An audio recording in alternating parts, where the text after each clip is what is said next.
வணக்கம். நிறைய மாணவர்கள் பார்த்தீங்கன்னா போட்டித் தேர்வு மாணவர்கள் வந்து இந்த கான்ஸ்டியூஷன்ல வந்து இந்த பார்ட் பகுதியை படிக்க மாட்டாங்க. ஆர்டிகல்ஸ் விதிகளை படிப்பாங்க, முக்கியமான விதிகளை படிப்பாங்க, அட்டவணைகளை படிப்பாங்க, ஷெட்யூல் படிப்பாங்க. இன்னும் சில பேர் பார்த்தீங்கன்னா இந்த அட்டவணையும் பார்ட்டையும் போட்டு கன்ஃபியூஸ் பண்ணிக்குவாங்க. அந்த மாதிரி இல்லாமல் இருக்கிறதுக்கு பார்ட் வந்து நம்ம இதில் இப்போ நவ்ய டேஸ் பார்த்தீங்கன்னா எத்தனை பார்ட் இருக்குன்னா 25 பார்ட் இருக்கு, 25 பிரிவுகள் இருக்கு. சரியா?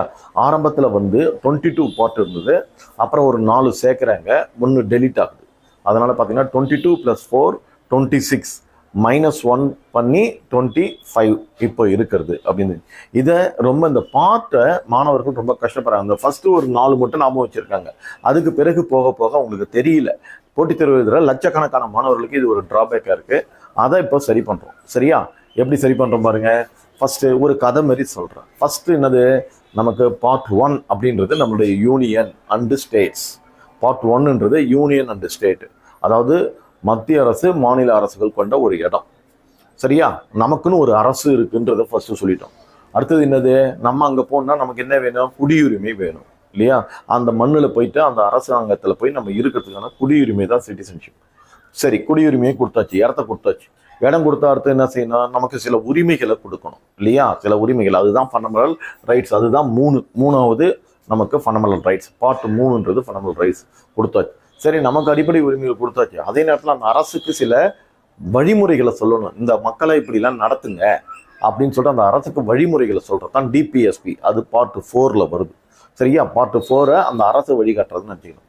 சரிங்க, இப்போ பார்த்துட்டாங்க. 1ல் வந்து இடம், 2வது மக்கள் போய் உள்ளே போகிறதுக்கு குடியுரிமை கொடுக்குறது, 3வது அவங்களுக்கு அடிப்படை உரிமை கொடுக்குறது, 4வது அந்த அரசு அந்த மக்களை எப்படி நடத்தணுன்ற வழியை சொல்கிறது. இது வரைக்கும் அது எது அரசுங்க, யூனியன் கவர்மெண்ட் ஒன்று இருக்குது, ஸ்டேட் கவர்மெண்ட் ஒன்று இருக்குது. பார்ட் 5 நம்ம பாருங்க, part 5 union government, part 6 state government அப்படின்னு எடுத்துக்கிறோம். பார்ட் 7 தாங்க டெலிட்டட். சரிங்களா? இந்த பார்ட் 7ன்றது தனியாக ஒரு சின்ன ஷார்ட்ஸ் பார்க்கலாம். பார்ட் 7ன்றது டெலிட்டர் அப்படின்றது தெரியுங்க. அடுத்தது இப்போ பாருங்க, பார்ட் 8 என்ன வரணும். ஃபர்ஸ்ட் நம்ம என்ன பார்த்துட்டோம், யூனியன் கவர்மெண்ட் பார்த்துட்டோம். அடுத்து ஸ்டேட் கவர்மெண்ட் பார்த்தோம். ஸ்டேட்டுக்கு அப்புறம் யூனியன் டெரிட்டரிஸ்ல சில கவர்மெண்ட் இருக்கு இல்லையா? அதுதாங்க பார்ட் 8. பார்ட் 8ல் யூடிஎஸ் அப்போனா யூனியன் டெரிட்டரி. இப்போ பாருங்க, சென்ட்ரல் யூனியனுக்கு வந்தோம், ஸ்டேட்டுக்கு வந்தோம், அப்புறம் யூனியன் டெரிட்டரிக்கு வந்துட்டோம். பார்ட் 8. பார்ட் 9 அதுக்கும் கீழே கிராமங்கள் இருக்கு இல்லையா, பஞ்சாயத். பார்ட் 9 கிராமங்கள்லேயும் கிராம ஆட்சி முறை இருக்கு இல்லையா, பஞ்சாயத்து ராஜ் இருக்கு இல்லையா? அதனால கிராமத்தை தான் பார்ட் 9 கிராமம் அப்படின்றதுல சொல்றோம். சரிங்க, பார்ட் 10க்கு எங்கே வரும்? இப்போ பாருங்க, சென்ட்ரலுக்கு போனோம், ஸ்டேட்டுக்கு போனோம், யூடிஸ்க்கு போனோம், அடுத்த கிராமத்துக்கு வந்தோம், கிராமத்தை தாண்டி காட்டுக்குள்ளே போகிறோம் இல்லையா? அதுதாங்க tribal areas, schedule and tribal areas. காட்டுக்குள்ளேயே இருக்கிற மக்களையும் விடக்கூடாது இல்லையா? அதுதான் பார்ட் 10. சரிங்களா? பார்ட் 10ல் நம்ம அதை கொண்டு வந்து ட்ரைபல் ஏரியாஸை முடிச்சுக்கிறோம். அப்புறம் பாருங்க, இதெல்லாம் முடிஞ்சிடுச்சு. இப்போ டெட்லாக்லாம் பிரச்சனைகள் இருக்கு. எப்பயுமே 2-3 அரசாங்கங்கள் இருந்து அங்கே சண்டை தானே வரும். அதனால என்ன பாருங்க, பார்ட் 11ல் relations between union and state, ஸ்டேட்டுக்கும் இதுக்கும் இருக்கக்கூடிய ரிலேஷன்ஷிப்பை இது பண்ணுறது தான் 11 அப்படின்னு சொல்கிறோம். சரிங்களா? ரிலேஷன்ஷிப் நல்லா இருக்கணும்னா அங்கே என்ன வேணும், ஃபைனான்ஸ் வேணும். நல்ல உறவுகளாக இருக்கணும் அப்படின்னா அங்கே நிதி நல்லா இருந்தால் தான் நம்ம சொந்தக்காரங்க எப்போ நம்மகிட்ட வருவாங்க, உறவுகள்லாம் நம்ம எப்போ வருவாங்க, நம்மகிட்ட வசதி இருந்தால், நம்மகிட்ட பணம் இருந்தால் தான் வருவாங்க இல்லையா? அதையே அப்படியே நம்ம வச்சுக்கணும். ரிலேஷன்ஸ் 11னா 12 ஃபைனான்ஸ். சரி, பணத்தை எப்படிங்க சம்பாதிக்கிறது? 12க்கு அப்புறம் பணத்தை சம்பாதிக்கணும். ட்ரேட் அண்ட் காமர்ஸ் 13ல் ட்ரேட் அண்ட் காமர்ஸ் 13ல் வரும்.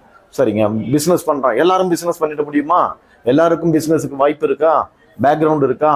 இல்லை. அப்படி இல்லாதவங்க என்ன பண்ணணும், இது போல் போட்டித் தேர்வு தான், கவர்மெண்ட் வேலைக்கு போகிறதுக்கு, பப்ளிக் சர்வீஸ் கமிஷன் எழுதுறதுக்கு, அந்த மாதிரி இதுக்கு போகணும். அப்படி பார்க்கறது தாங்க பார்ட் 13 வர 14 சர்வீசஸ். யூனியன் கவர்மெண்ட்லேயும் ஸ்டேட் கவர்மெண்ட்லேயும் வர சர்வீசஸ் பார்ட் 4ல். சரிங்க, இப்போ என்ன பண்ணோம், சில பேர் பிஸ்னஸ் பண்ணி சம்பாதிக்கிறாங்க, சில பேர் இந்த மாதிரி படித்து அந்த மாதிரி வேலைக்கு, அரசாங்க வேலைக்கு போகிறாங்க. இது ரெண்டுமே செய்ய முடியாதவங்க எங்கே போவாங்க, இருக்கு இல்லையா? அதுதாங்க பார்ட் 15 இருக்கவே இருக்குது. அரசியல், எலெக்ஷன் இருக்கு, தேர்தல் நின்று அரசியலில் வந்துருவேன் தான், புகலிடம் அதுதானே கடைசியா. பார்ட் 15ல் எலெக்ஷன் போயாச்சு. 15 வரைக்கும் அப்படியே அட்டகாசமாக ஒரு குரூப்பாக ஒரு கதை சொன்ன மாதிரி வச்சுக்கணும். 15 வரைக்கும், அதாவது ஃபர்ஸ்ட் என்ன சொன்ன மீண்டும் சொல்லிட்டு திருப்பி வரலாம். 15 வரைக்கும் ரொம்ப ஈஸி. ஃபர்ஸ்ட் நமக்கு ஒரு இடம் தேவை. யூனியன் அண்ட் ஸ்டேட்ஸ் பார்த்தோம், ஒரு இடத்த கொடுத்தாச்சு. அந்த இடத்துல போய் நமக்கு குடியுரிமையும் கொடுத்தாச்சு, சிட்டிசன்ஷிப் 2. 3 நமக்கு அடிப்படை உரிமைகள் கொடுத்தாச்சு, 3. அந்த அடிப்படை உரிமைகளை கொடுத்தோன்னா அந்த கவர்மெண்ட் இப்படிலாம் மக்களை நடத்துங்கன்னு சொல்லிட்டு இந்த கவர்மெண்ட்டுக்கு சில அறிவுரை சொல்கிறது 4 5 2 கவர்மெண்ட் இருக்குது, யூனியன் கவர்மெண்ட் 5 6 ஸ்டேட் கவர்மெண்ட் இல்லையா, 7 டெலிட்டட், 8 யூனியன் டெரிட்டரிஸில் இருக்கிற கவர்மெண்ட், 8 9 பஞ்சாயத்து ராஜ், அதுக்கு கீழே இருக்கிற கிராமங்களில் இருக்கிற 9 கிராமத்துக்கு வந்துட்டோம். எல்லாம் தாண்டி காட்டிலையும் மக்கள் வசிக்கிறாங்க சரியா, அதுதாங்க 10 இல்லையா, அதுதான் 9. காட்டில் பாருங்க இது வரைக்கும் வந்துட்டோம் இல்லையா 9. அதுக்கப்புறம் பாருங்க பஞ்சாயத்துக்கு வந்துட்டோம் 10 ஷெட்யூல் ட்ரைபல் ஏரியாஸ் 10வது இதுக்கு வந்தாச்சு ஷெட்யூல் ட்ரைபல் ஏரியாஸ் இது வரைக்கும் வந்துட்டோம். சரிங்க எல்லாம் ரைட்டு. 11 என்ன, relations between state and union, ரெண்டுத்துக்கும் நடுவில் ரிலேஷன்ஸ் இருக்கணும், நல்ல உறவுகள் இருக்கணும்னா என்ன இருக்குன்னா 12ல் ஃபைனான்ஸ் இருக்கணும். அந்த ஃபைனான்ஸ் எப்படி சேர்க்கலாம், 13ல் ட்ரேட் அண்ட் காமர்ஸ், 13க்கு. 14 என்னது, ட்ரேட் அண்ட் காமர்ஸ் பண்ண முடியாதவங்க 14 சர்வீசஸ் இல்லையா, யூனியன்லேயும் ஸ்டேட்லேயும் சர்வீசஸ் வருது. ரெண்டுமே செய்ய முடியல, இப்போ ட்ரேடும் பண்ண முடியல படிக்கவும் முடியல, அவங்க எங்கே போகிறது, புகலிடம் கடைசியாக அரசியல், அதுதாங்க 15 பார்த்தோம். எலெக்ஷன்ஸ் இல்லையா வந்துடும். இது வரைக்கும் ஒரு கதையாக தான் போச்சுங்க. அதுக்கு பிறகு இருக்கிறது ஸ்பெஷல் ப்ரொவிஷன். இது வரைக்கும் பார்த்தது ஒன்று, இதெல்லாம் இல்லைன்னா அதுக்கு special provisions in certain cases. இது வரைக்கும் ஒரு கதையாக முடிச்சிட்டோம். ஸ்பெஷல் ப்ரொவிஷன் இன் சர்டன் கேசஸ்ன்றதை 16ல் போடுங்க. 17 சொல்லவே தேவையில்லை, லாங்குவேஜஸ் இல்லையா, எல்லாத்துக்கும் தேவை. இப்போ நம்ம பேசுறது எல்லாமே உங்களுக்கு கேட்குது இல்லையா, லாங்குவேஜஸ் தேவை 17ல். அடுத்தது பாருங்க 18 எமர்ஜென்சி. லாங்குவேஜ்னாலே மொழி பிரச்சனை வந்தாலே அடிச்சுக்கிறோம், சண்டை போட்டுக்கிறோம் இல்லையா, அங்கங்கே மொழிகளுக்காக நம்ம சண்டை போட்டுக்கிறோம். அப்போ அங்கே எமர்ஜென்சியை டிக்ளேர் பண்ணணுங்க சரியா, ரைட்டு. 19 தேவையில்லைங்க, லெஸ் இம்பார்ட்டன்ட். 20 அதோட பார்த்தீங்கன்னா அமெண்ட்மெண்ட், சட்ட திருத்தங்கள்ங்க. அமெண்ட்மெண்ட் பற்றி சொல்கிறது 20 அப்படின்றதோட முடிச்சுக்கலாம் சரியா. 21 22லாம் கொஞ்சம் லெஸ் இம்பார்ட்டன்ட். அந்த 4 அம்மா புதுசாக சேர்த்தாங்க இல்லையா, அந்த 4ஐயும் தனியாக பார்க்கலாம். பார்ட் 4A இருக்கு இல்லையா, பார்ட் 4A பார்க்கணும். அப்புறம் 9A 9 இது இருக்குது, 14A ஒன்று இருக்குது. இந்த 4ம் தனியாக பார்க்கலாம் சரிங்களா. தேங்க்யூ. இதை ஈஸியாக ஞாபகம் வச்சுக்கிறது இதை விட ஒரு அற்புதமான வழி இல்லை. திரும்ப வீடியோ பாருங்கள், இந்த கதையை அப்படியே ஞாபகம் வச்சுக்கோங்க. கண்டிப்பாக பார்ட்ஸ் உங்களுக்கு சக்ஸஸ்ஃபுல்லாக வரும், நல்ல மதிப்பெண்களை இதில் எடுப்பீங்க. தேங்க்யூ.